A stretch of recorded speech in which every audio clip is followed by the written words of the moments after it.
everyone. My name is Catherine. Like many teenagers, I have disagreements with my parents. I got really annoyed that they always crawl into my life with unsolicited advice, tell me how I should act and how what I do is always wrong. Once, we had a big fight. It happened so fast. As soon as I wish them to disappear, I want them to disappear from this earth forever. You want to know how it happened and what I went through? Then hear me out. In my family, we have me, my dad, my mom, and older sister Jessica. My sister and I didn't get along very well because she was always either talking on the phone or she wasn't at home. Jess never let me enter her room. She said that I was violating her personal space. I didn't even know what that meant. I liked trying her makeup without asking and doing my lashes, eyes, and lips. And she always got mad at me for this. I mean, I was just trying on her makeup. What was the big deal? And whenever I ran to complain to Mom, she was on my sister's side.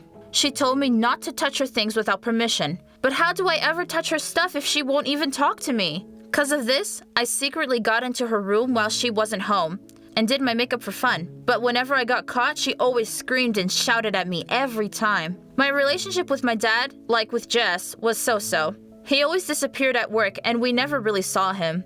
And when he came home at night, he would eat and go to bed. And on the weekends, he would go see his mom, fix the car, or invent something. In general, it was nothing good.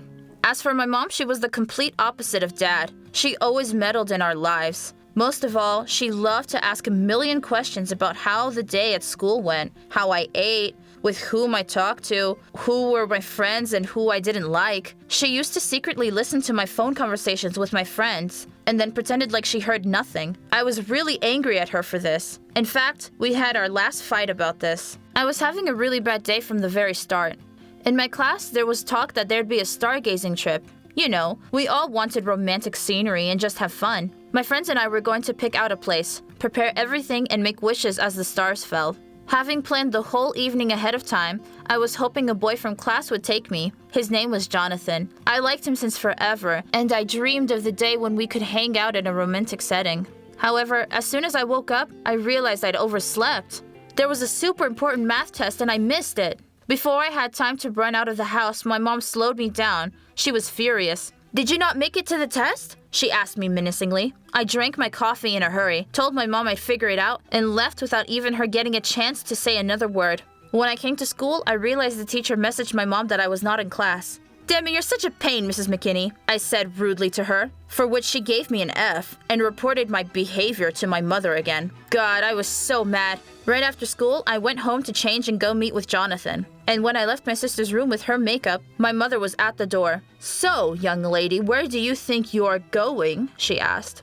I reminded her of how important tonight was and I wanted to get through. But my mother blocked my way, and then she said that I will not go anywhere because I was grounded. "Sit at home and study math. You must fix your grade. And tomorrow, you have to apologize to the teacher," my mom said. I couldn't believe it. "Are you kidding me? I have been waiting for this night for a week," I told her, and my mom answered, "It would be better if you prepared for tests like this." I said, "No, this is unfair." Then she sent me to my room. Tears welled up in my eyes. How could she destroy my dream? I began to freak out, get angry. Came to my mom's bedroom, threw a tantrum out of anger. I said so many horrible things to her, and that they never got me, that she tries to ruin my life, and that I would be better off without my parents and sister, and that I hate my family. And I slammed the door before she had time to say anything. Went to my room, wrote a message to my good friend John, cried a lot, and then went to bed.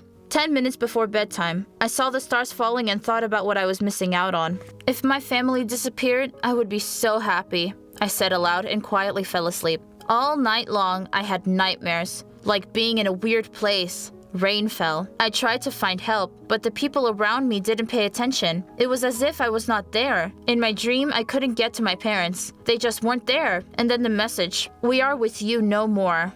I woke up from horror in the morning. I wanted to drink some water, and I went to the kitchen. The house suddenly looked strange. It was empty. In the kitchen, there was only one mug, plate, and utensils for one person. And in the bathroom, there was only one toothbrush. Mine. Somewhere inside, excitement began to arise.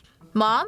Dad? Jess, where are you?" I asked, but there was only dead silence. I ran to my parents' bedroom. It was empty. There was no stuff in the closet. Jess's room was also empty. Only the furniture remained. And only after 20 minutes of searching, I saw a note on the table in my room. It was written in my mother's handwriting. You have so much hatred towards us that we thought it would be better for you if we left. Goodbye. That's all. At that moment, I felt so lonely. I suddenly felt sorry that I drove my family away from me, behaved like an idiot. I didn't really want to go to that party myself. It was all because of Jonathan.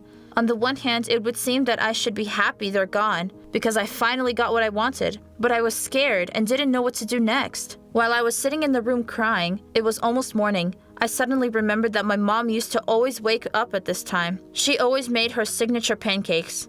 We adored them as a family. And Dad, he sat in the bathroom every morning for a long time. And my sister and I knocked on the door, not letting him have his peace. The second toilet was broken for many years, and my dad didn't have time to fix it. Jessica spun around the mirror for hours, picking out an outfit, putting on makeup, and playing loud music in the morning. I couldn't stand it, but sometimes I really liked her songs. All these memories, one by one, scrolled through my head, and I felt worse. Suddenly, I heard a rustle. I thought that maybe my mom had come back. Maybe she forgot something. I ran into the living room and barely had time to duck down. There were people I didn't know in our house. They had to be robbers. My heart pounded so hard. I slowly ran from room to room, hid, and heard them whispering. Then I managed to somehow get to the phone. I called the police, but as soon as I said that I needed help, they cut the phone wire. I slowly turned my head. "What the hell?" I said. And the other person looked at me with the wire cut and said, "Well, as you requested, you cut off all the connections with your family. Now you are truly alone." And then they started laughing out loud. It was so disturbing. I hit her multiple times, but she kept on laughing. "Katie, Kate, Catherine," echoed in my ears.